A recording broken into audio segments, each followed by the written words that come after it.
jajaran Polda Sumsel menggelar bakti sosial berupa pembagian sembako kepada masyarakat di wilayah Sumatera Selatan, khususnya di Kota Palembang yang terdampak COVID-19. Polda Sumsel setidaknya membagikan beras kurang lebih 17,4 ton, kemudian mie instan sebanyak 480 dus, serta susu sebanyak 493 kardus. Kapolda Sumsel Irjen Pol Priyo Widianto mengatakan, kegiatan baksos ini akan menyasar ke 25 pondok pesantren yang akan dibagikan ke 4.789 santri, kemudian 24 panti asuhan dengan total penghuni 730 anak yatim, dan 560 paket sembako untuk dibagikan ke 560 pekerja informal.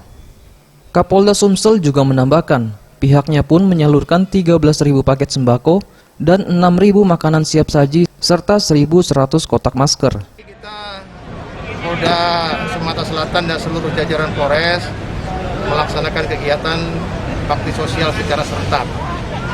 Bakti sosial ini dimaksudkan untuk membantu saudara-saudara kita masyarakat Sumatera Selatan yang terdampak dari musibah COVID-19.